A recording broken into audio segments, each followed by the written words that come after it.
Next, we will have Elad Raymond, the co-founder and executive director of the Onero Institute and my very good friend, discussing his piece.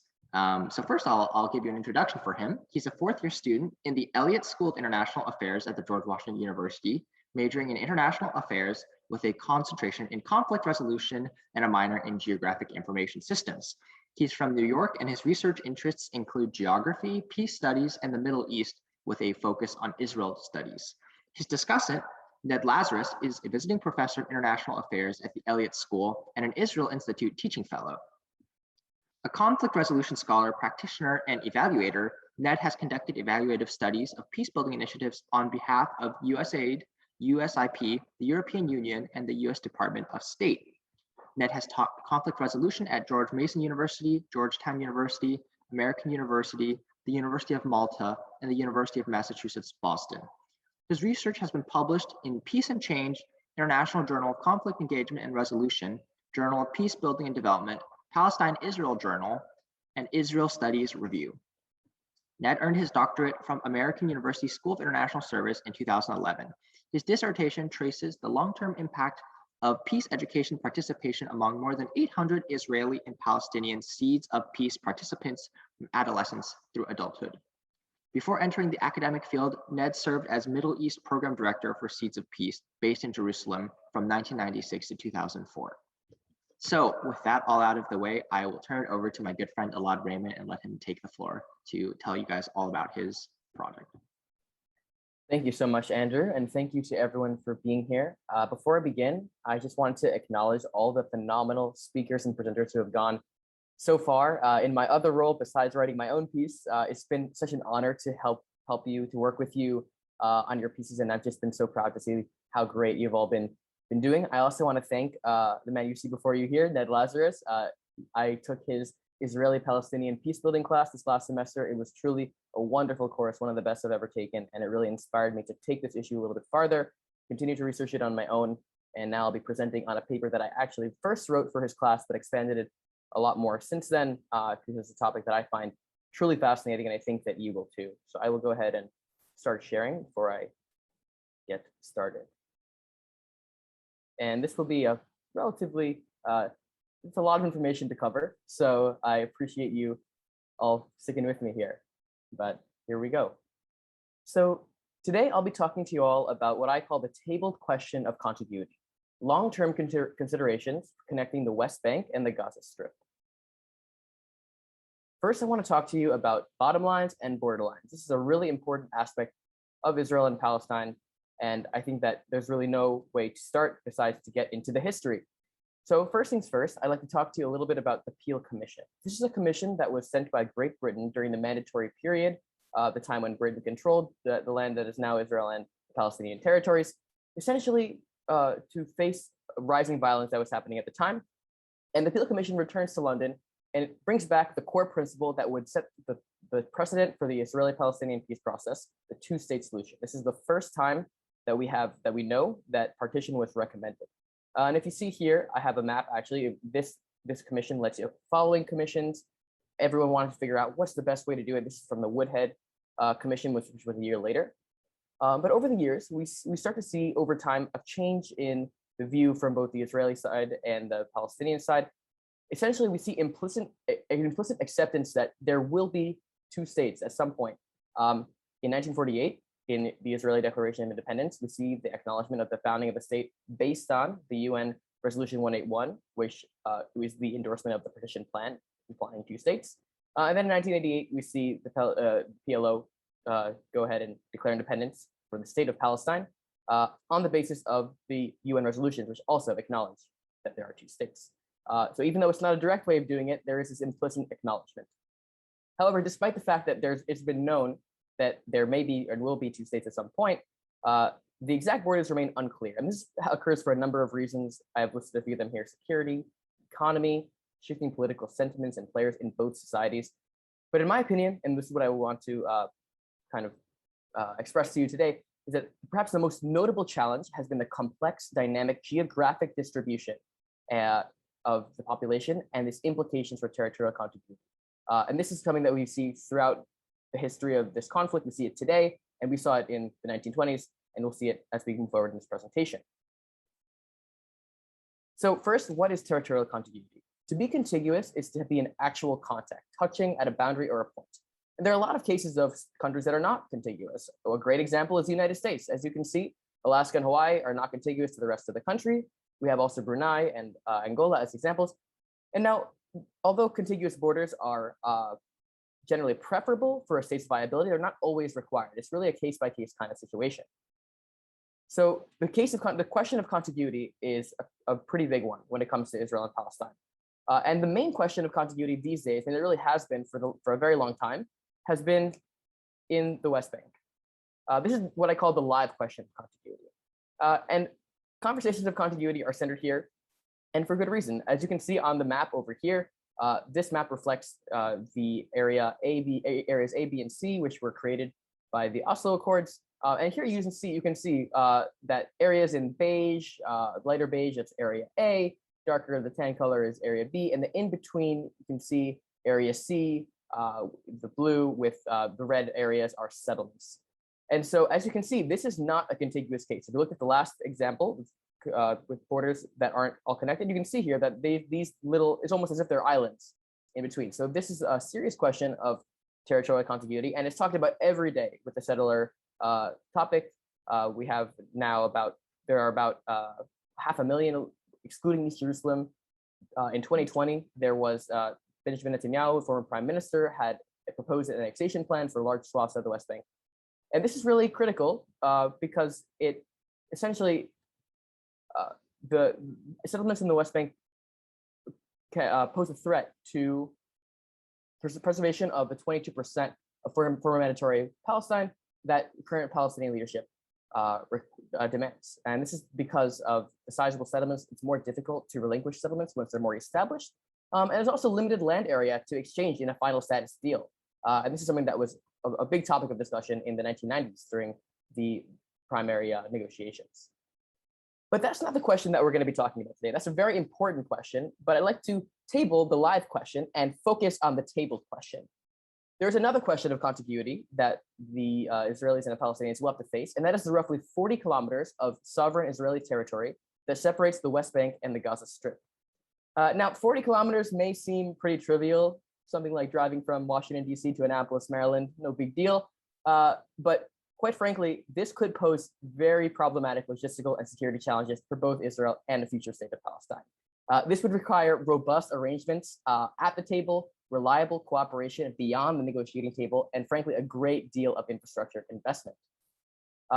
So even though it would be pretty challenging to come to an agreement, as we'll see later, there actually have been agreements on this issue in the past.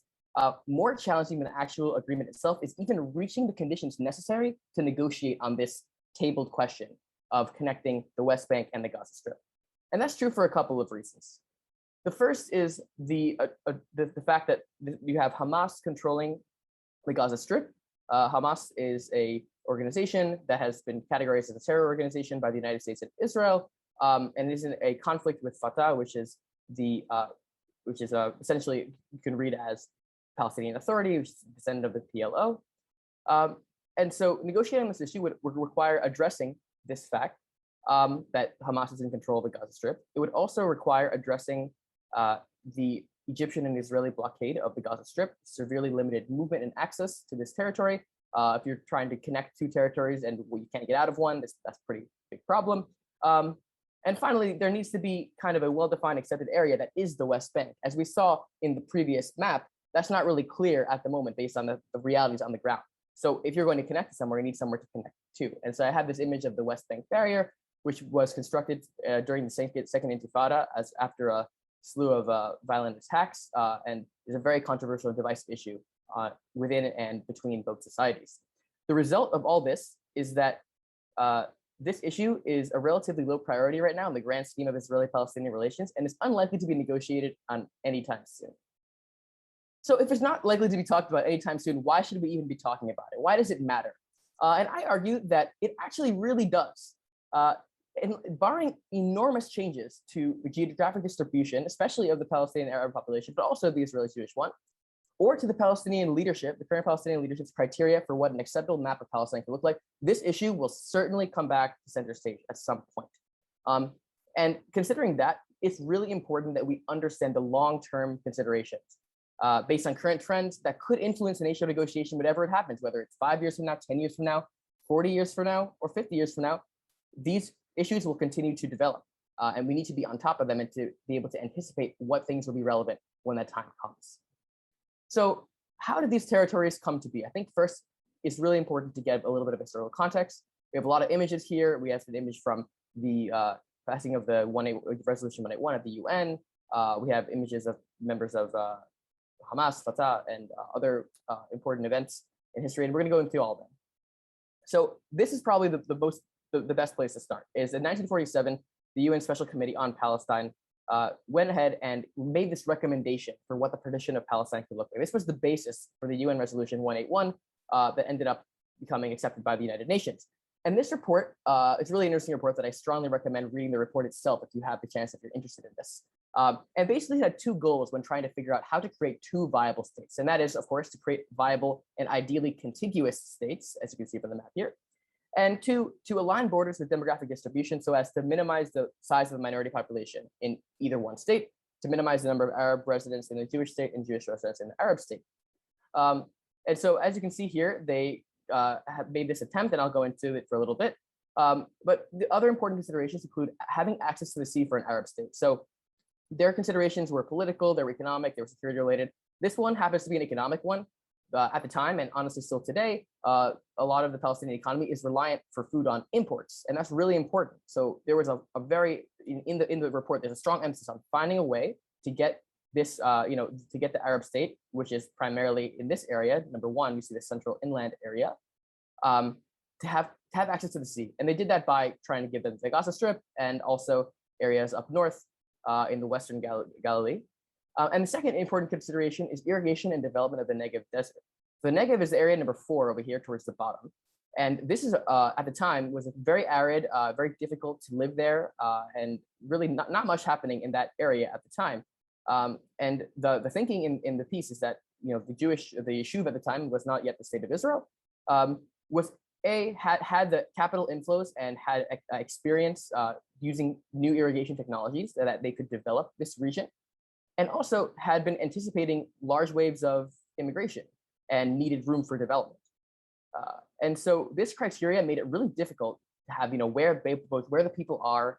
Of course, you have the most of the Jewish residents of the region were along the coast in this area 2 at the time. So where people are and what these needs are and how to kind of create contiguity from that. And they had a pretty interesting solution for it. They essentially created 2 intersections, intersection A and intersection B, so that neither state, but both states kind of have to come to a point, and neither state is not contiguous, and neither state is contiguous either.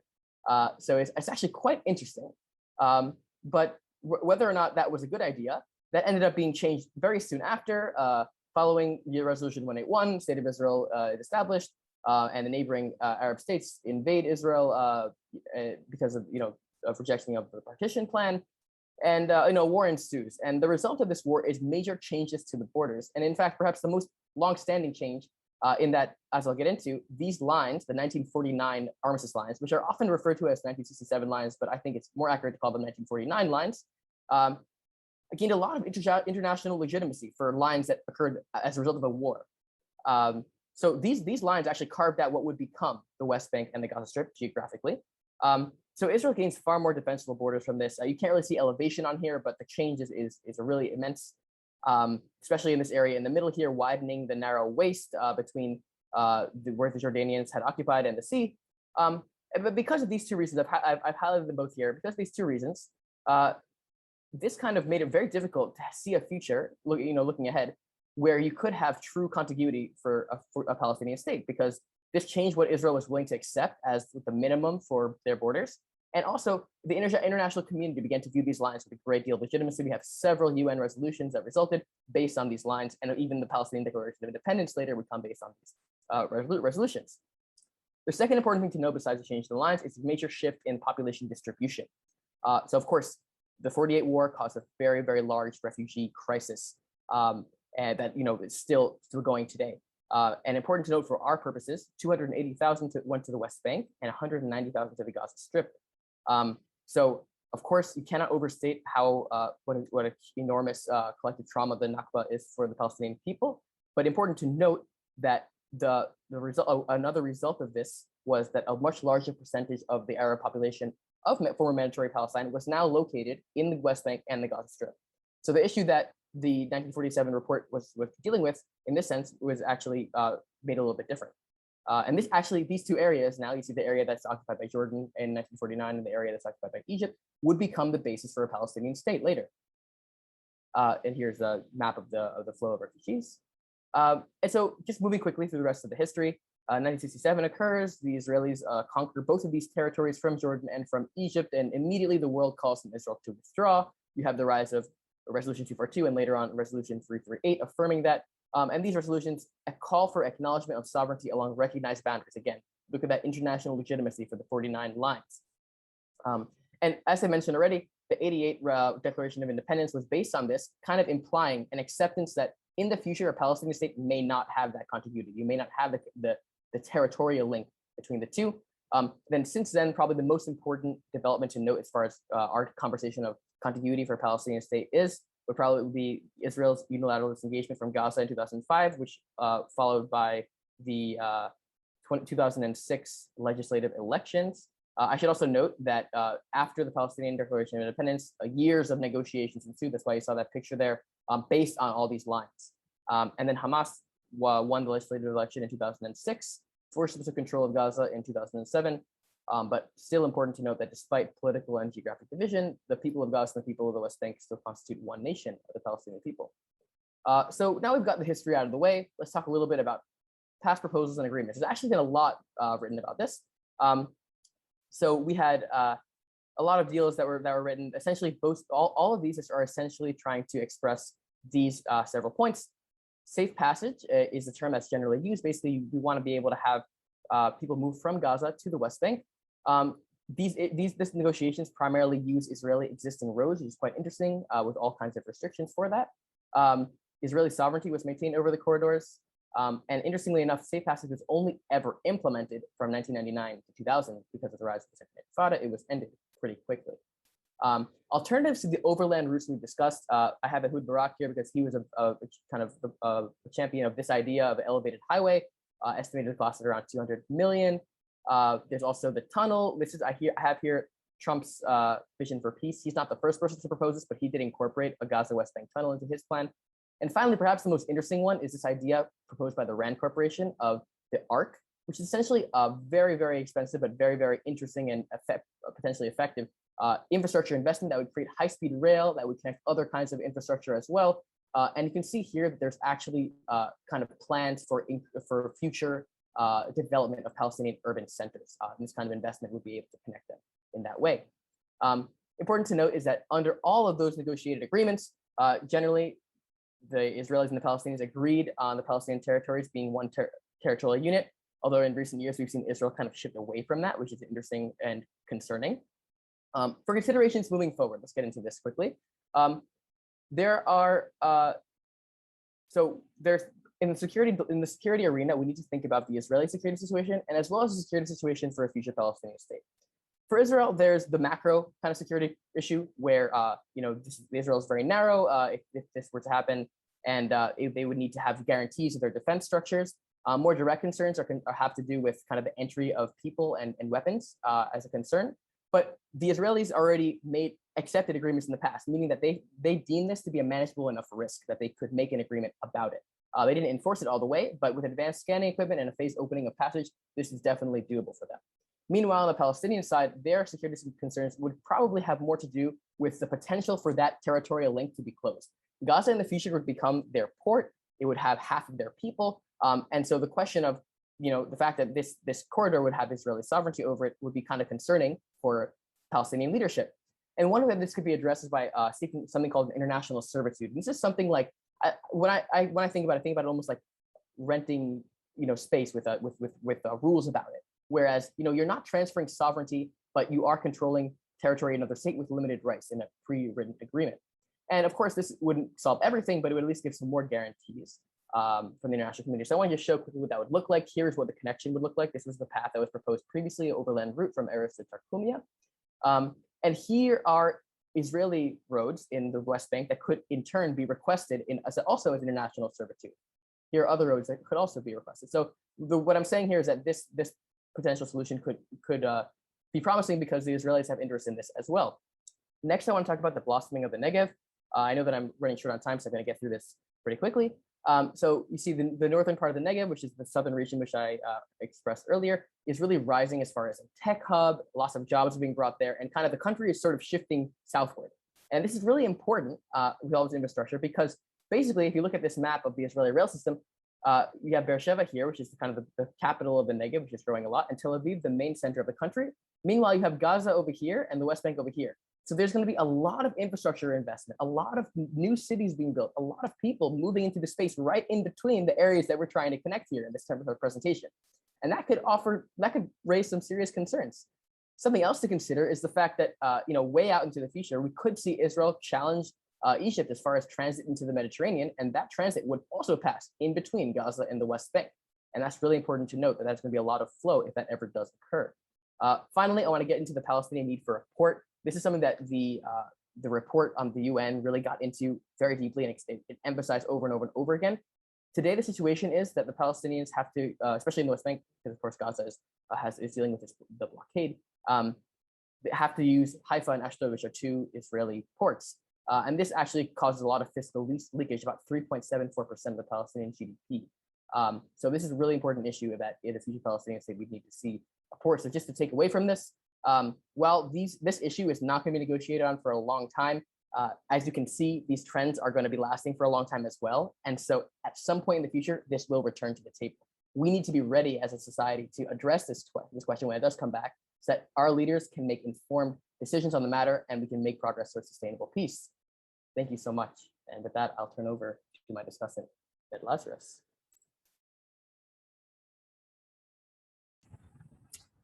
All right. Thank you, Elad. And apologies in advance if there's any tech issues, but I'm speaking from a vacation spot where tech infrastructure is not as highly advanced as it apparently is in the northern Negev, according to your presentation. I want to, first of all, just say you've really done an outstanding job on this issue, which has really receded. It's, as you said, it's tabled for now, and you're quite correct. The conditions for any agreement or implementation of any of these ideas are very far away, should they ever be realized. And on the other hand, I think that from what you have here, and certainly having read your papers, someone who had to suddenly address this issue would get an excellent sense of it, including past agreements, including the importance, including the challenging, sensitive points, and both points of view from the official leadership on both sides. So it really it's an outstanding paper, and it also would be a good reference should U.S. diplomats be asked to address this issue in the future. Now, of course, that's not happening, as I'm sure everyone is aware. The Biden administration, while agreeing very much supporting a two-state solution as the long-term horizon, is not attempting to start negotiations on any of the final status issues right now, having correctly recognized, unlike previous administrations, that the conditions are not there, that issues that are pressing now would be more in the sense of preserving that as a possibility for the future, avoiding, certainly from the US point of view, Hamas taking over the entirety of the Palestinian national movement. Those are the more pressing concerns immediately. Nonetheless, this falls under the category of a number of issues that need to be resolved if there is to be progress, should better conditions arise, and we certainly hope that they will. I think that this issue is also an important one to observe because whereas this can be seen as an entirely intractable conflict, one which is impossible to resolve. On this issue, actually, practical solutions were agreed upon even in the interim period. They were not implemented for very long. As you said, it began in 1999 and ended because of the explosion of a second Palestinian uprising, Intifada, in 2000. However, like many other issues, it's not that it's not possible to resolve them. In fact, you put out several different proposals. Each of them has their advantages and drawbacks, but any of them could actually work if it were necessary, if the investment was there, if the will was there. And so I think that's a very important thing to realize. And not only do we know that, but the safe passage system that was created during the interim period was also working. It was not working very well. Many things in this situation don't work very well, but it was working at least to a minimal degree, and it was, again, at the beginning of its implementation. Another thing you mentioned regarding the 1999 to 2000 period where there was a safe passage being implemented, you put on the map that there was an airport. Again, there was a Palestinian airport in Gaza that was inaugurated in the last part of the Oslo period I believe in 1999, and again, was working. It was not near its full potential or importance at the time, but it was there. And the fact that these things were built and were beginning to operate were also signs that, contrary to a sort of narrative that this was all inevitable and neither the Palestinians nor Israel ever intended to achieve an agreement, that simply doesn't stand up to scrutiny when you see that these things were built, that this infrastructure was built, that the system was created. It was not built to be taken down. It was taken down because there was the worst escalation of violence, direct violence between Israelis and Palestinians since the founding of the state.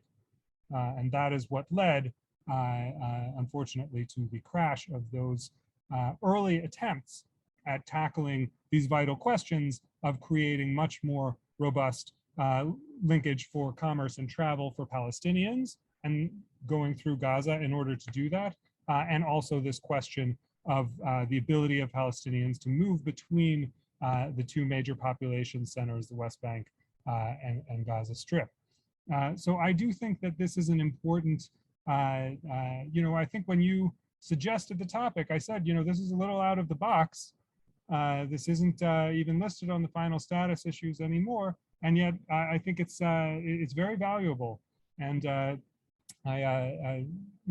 think it should actually be brought up more often. Your emphasis is correct that the live issue of contiguity right now is the issue of contiguity for Palestinians in the West Bank, whose the divisions of territory between these sort of islands of Area A and Area B.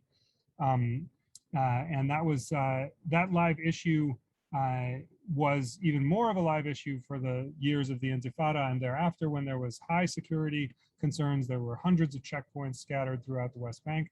In the last decade, there's been sort of a status quo that has allowed for more, somewhat easier travel, but with the possibility always of it being interrupted should there be a sudden checkpoint set up anywhere. So it's not, there's no sense of permanent contiguity, and it remains under the control of the Israeli military. Lastly, I'd like, I want to add that the security establishment, both within Israel and the Palestinian security forces, are actually in favor.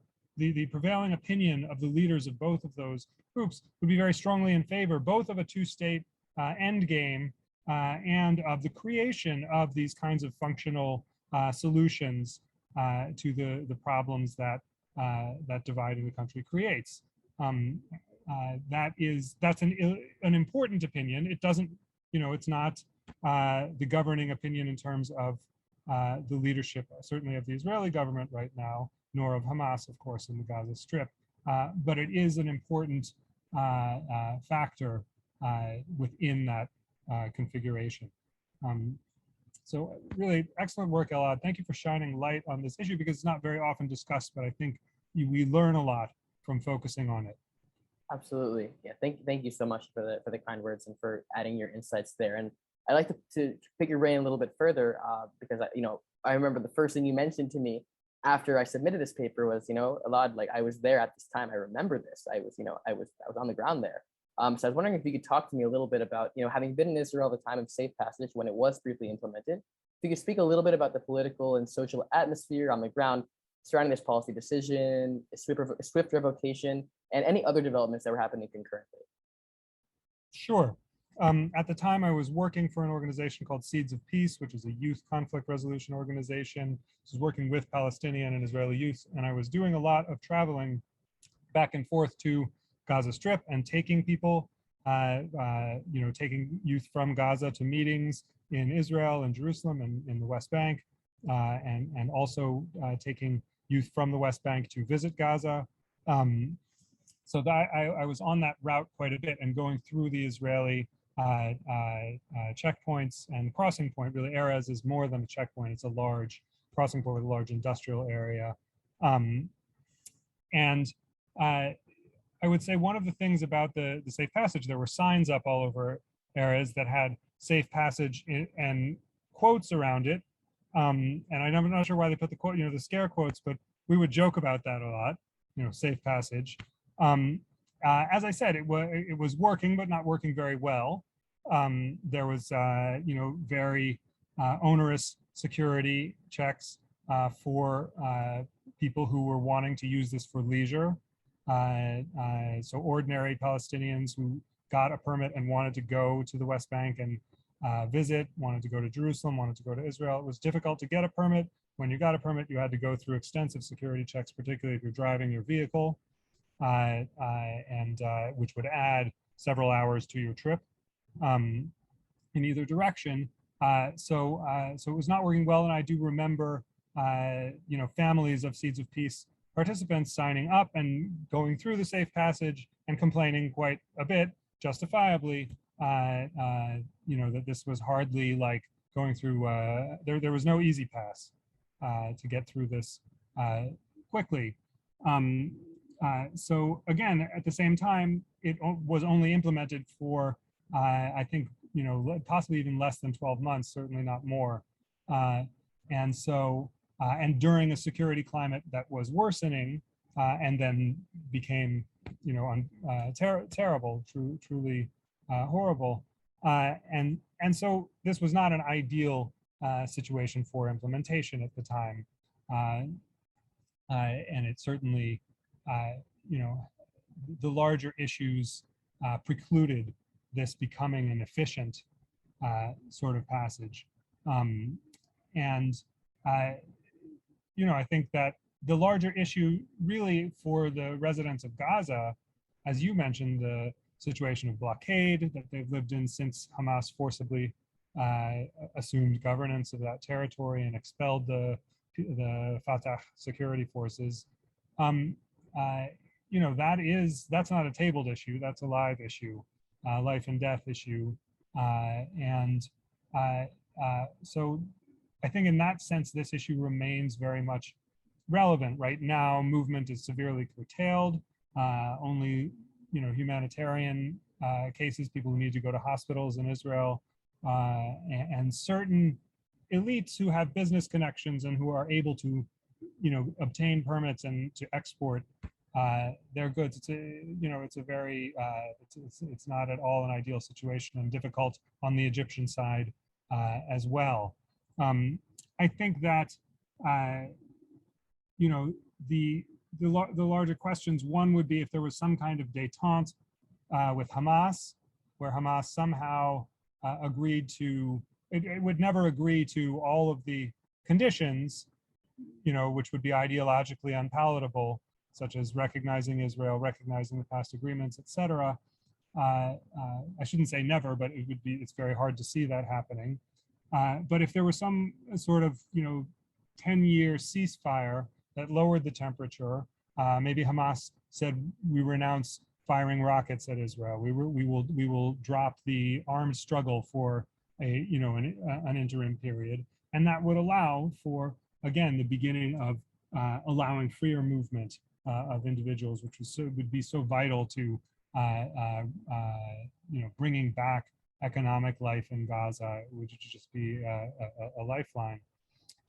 Unfortunately, I would say I'm not optimistic on that right now, in part because I think Hamas feels very strong after its recent campaign of firing missiles into Israel,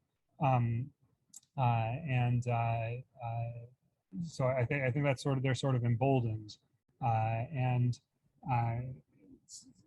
that unfortunately keeps the situation where it is. The Israeli government, which is the first government not headed by Netanyahu in more than a decade, which is an important achievement. But it is in order to do that, you have this coalition, a very unwieldy coalition that includes an Arab party for the first time in the history of the country, includes some right-wing parties, some centrist parties, some left-wing parties. So that coalition came together unified by the desire to get rid of Netanyahu, which is, I think is a positive development in many senses, but at the same time would be very hard pressed to agree on meaningful steps in the Palestinian question, because those would immediately create tensions between the coalition members who have totally divergent views of what the final arrangement should be. I'll say one more thing. Given all of the tremendous difficulties and roadblocks and limitations to implementation of a two-state solution, many people in the West, understandably frustrated with this, have said, okay, well, let's just drop it and have a one-state solution. And I just want to disabuse anyone of the idea that that there's any easy solution. It wouldn't be any different. In a one-state solution, you would still have to negotiate all of these issues between Israeli and Palestinian, political parties that represent national movements that have been fighting for many, many decades to establish an independent state of their own, and don't have a vision of a binational or cooperative framework. So I think that one of the important things from looking at this case is that it's very difficult and challenging to negotiate in any framework, whether it's two states, whether it's one state, or what I think is ultimately most realistic, which would be sort of a two states modified, which would be definitely two separate living spaces in which, each group has its flag, has its expression of sovereignty, of identity. I think that's simply too crucial. I think that's too crucial for both groups to give up on that. But then modified arrangements on things like water, on things like economics, on things that would allow, for the practical challenges to be met through a more cooperative solution. As you said in the beginning, we're a long way from that right now. On the other hand, it is very important to continually talk about a framework that could offer a better life for people in future generations, something to fight for, something to work for and look forward to. Thank you so much, Dr. Lazarus. And yeah, I wholeheartedly agree with everything you said there. And I'm especially glad that you brought water into this, because I really wanted to mention that. I ran out of time, but climate is going to become an important issue, important factor in this issue at some point in the future. If we're talking about 40, 50 years from now, that's going to be right there. So thank you for raising that. And yeah, we are running out of time. So I want to thank you for being with me. It really is an honor. And I just want to wrap up with kind of a thought here that what I find fascinating about this particular facet of this, very complex conflict is that there's aspects of it that seem promising and seem like they're, maybe there's some light in a otherwise pretty dark reality. And there are aspects of it that are pretty depressing as well, are pretty difficult. So on one side, you have the fact that you have Hamas and Fatah like controlling the different sides of the potential areas that are being connected. And not only is there the dilemma of the Israeli relationship with each of these groups, but there's also the relationship between those two groups, which has deteriorated to a really, really low level, as it has been for some time now. But on the other side, we've seen some 6 or 7 signed agreements between the Israelis and Palestinians on this very issue, because this is actually a pretty important day-to-day issue. People need to get from Gaza to the West Bank in a normal situation. Right now, it's not really a normal situation, but in 1972 until the 90s, it was just open general exit order. It wasn't perfect, but again, it was different, and there was this. So the fact that there were agreements on this in the past is promising, and it gives me hope. This is often kind of viewed as kind of like a very, very late stage issue where it's not one of the core things. So it's kind of like, we will get everything else out of the way, and this is something that we'll just figure out the details of later, But this is also at the same time could be an issue that happens independently, or rather, a solution that happens independently of a broader treaty or deal, because it's just, again, so fundamental to day-to-day life. For if you have, your nation is divided into two areas, and the nation in between has to help you facilitate that. So I'm curious to see how this unfolds over the next 10, 20, 30, 40 years.